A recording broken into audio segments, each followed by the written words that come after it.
und herzlich willkommen zurück auf der Hello, welcome back to stage one. I'm so happy about this next conversation. We have so many nice anniversaries this year, and this is another one because Tom Lohninger, who I'm going to welcome, please give an applause. War das erste Mal vor 10 Jahren. He was here for the first time 10 years ago, and we were able to have a conversation back then as well, and that's why I'm very happy for you to be here. So let me introduce you properly. For the last 10 years, you have constantly been working on digital rights, digital politics issues, especially the one that we are going to deal with now, which is net neutrality, not just in Austria, but all over the European Union. So another applause for the session. Welcome, Tom Lohninger from the Austrian NGO Epicenter.works. So let's start with this all-roundup. 10 years stage anniversary, 10 years of activism on net neutrality. What was achieved?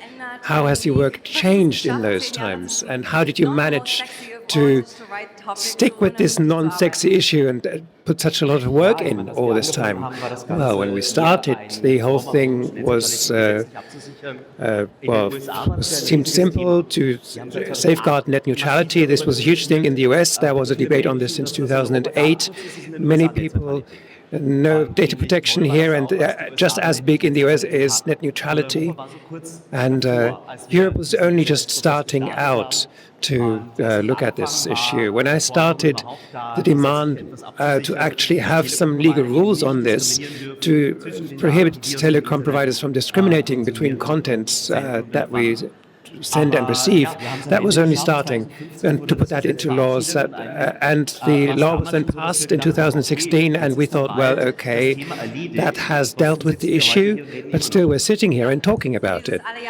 Yeah, it's this Groundhog Day effect, and we have this with many kinds of issues, but there are successes that keep it going. And there was one quite recently, and that was about zero rating, which is an issue that we've had on the stage. And again, I'm thankful for you to talking about this from an international perspective too. So could you just tell us what has happened, which positive things has happened, and a short recap?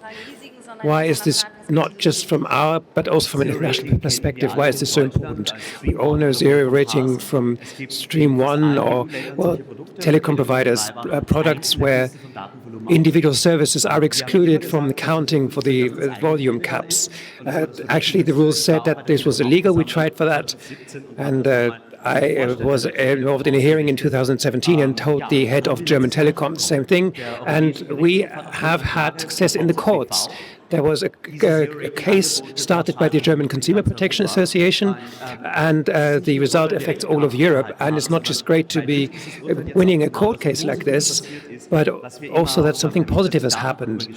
And that is that data volumes have risen. And we've seen this in Germany. All mobile phone providers have kept the costs constant, but increased volumes. And because this artificial reductions are now no longer possible. So it's great to have larger volumes, and the whole promise of net neutrality is being kept. So I thought, cool, finally we've had it, and we can put check marks to this and talk about chat control and other things. Okay, but let me just shortly add that the hope, of course, is that this decision will have an effect beyond the EU into countries that we have discussed, that maybe only have platforms such as Facebook given the whole country access to the internet, because these countries are zero-rated and data volumes are simply not affordable in these countries. So getting to different kinds of contracts for those countries is a hope that we have. But you said it, there is a new attack on net neutrality, and that is what we are going to topicalize here, because there is an action that you could get involved in. And this is about the approach that I forget the title of. Could you just tell us what this is about? And why is this suddenly back on the agenda when 10 years ago organizations such as the OECD and EU said this is not possible. We do have to talk about net neutrality again because the EU commissioners Vestager and Breton in May had a strong put forward a proposal which is strong, and the demand now is that the argument is that the big American big tech companies are simply blocking the European data lines and they should pay for that. That's nonsense if you consider how the internet works. Every packet that goes through a line somewhere is actually requested by someone in the EU, customers, and that's what they pay for.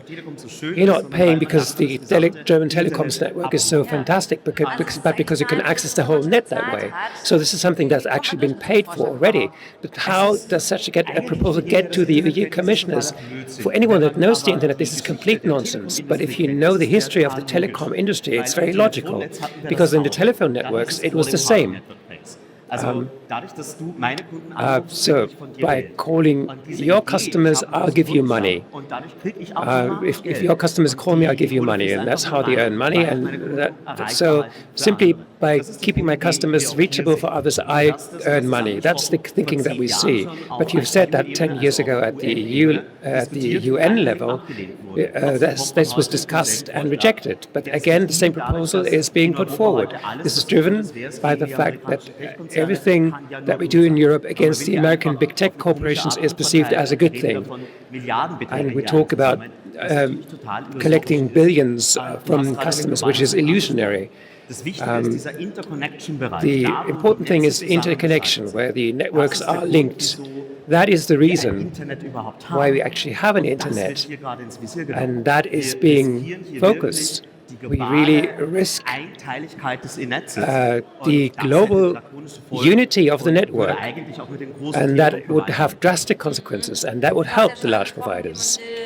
And you've said people want to promote, actually get grips with big tech, and people said that the EU Commission is putting forward all these proposals.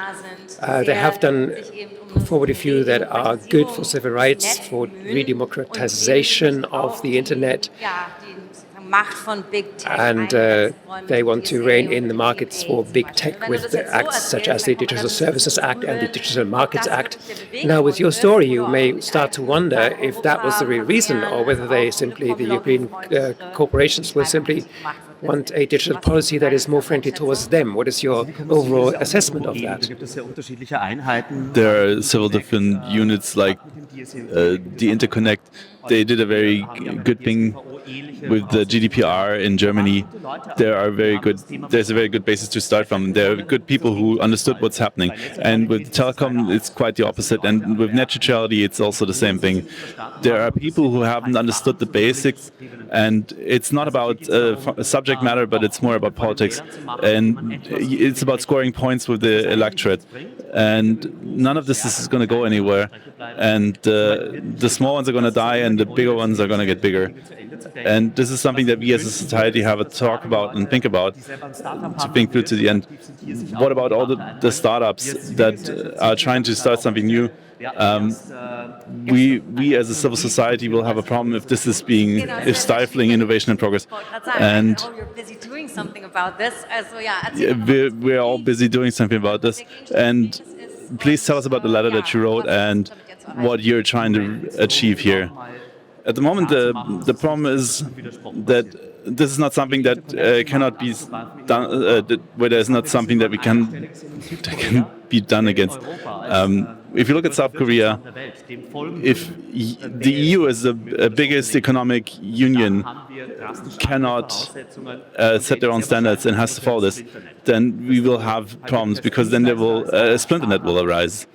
And if an internet startup will have to pay to the ISP in order to be reachable via the net, then there will be a more democratic variant that can take better care of the requirements. And this is all driven by the opposite side thinking they're not earning enough money. So in the end, it's all about the business case of the ISPs, especially telecom. If you're talking about connecting fiber, this is similar to utilities, and this is high risk, low yield. And we need to have a change of mind here. We need to reorient ourselves and use some money to get the fiber infrastructure going. And if the more people are taking part in this debate, the better our chances are to avert this scenario. And I want to put your attention onto another talk today about the split internet. This public utilities approach to ISPs that is not being thought through and done to the very end. This is something that we would need. It would need to be a public infrastructure, not something that companies can earn a lot of money with. So what are the next steps? What can the people in this room do for this problem? We have more and more visitors here who work in different startups and agencies, and where we might need the collaboration. Is there, especially about the common good-oriented thinking, what can they do very concretely? At the moment, we have a lot of political talk about this and not a lot of action. For the end of the year, something has been announced. Maybe the deadline is going to be pushed further into the future. And at the moment, we're just in the baby steps situation. We need to make our stance clear right at this very moment. And the earlier you get it out, the more people you have, the bigger your impact is. If you try to get a lot of your voice out just before an election, your impact is going to be low. But if you do it early, then you can achieve much more. So now is the time to get in contact with your political representatives and so on. We need to lead the discussion right now. Definitely. That would be very good if everyone here is going to go out and take part in this. You can find the letter that you wrote online. It was featured yesterday. It's easy to find, and you can multiply it, give it a signal boost, and take the statement from it and carry it forward. And I found it very good that you pointed out that we always expect these big changes, and on the other side, how difficult the actual process is, all the baby steps you have to take in politics, all the things you have to put the work in. So we're talking about things that will happen in 10 years in net neutrality, but maybe we don't need that vision about the distant future, and instead just put the work in now. I have a very interesting story now. I was asked by a French newspaper to write an article. We basically said, we completed net neutrality, what's on the horizon now? And in the week where the article was due, the EU-Kommission basically rewrote the law and had a new proposal. So I basically just went back to the drawing board and rewrote it back to where it was 10 years ago. They don't want to be a pipe anymore for the internet, the ISPs. They just want to earn money. They only give us access to the internet. Net neutrality is something that we should put behind us in the sense it should just be a guarantee and we shouldn't talk about it. But same thing with indiscriminate storage of information, similar problem. And it's all hands on deck to get this discussion going. So if you missed the talk, just look it up. I would be really happy if we were in a lot better situation 10 years from now in this very topic. But I would also not be surprised if we see each other back again in 10 years on this stage. A warm round of applause for Tom Lohninger. Thank you.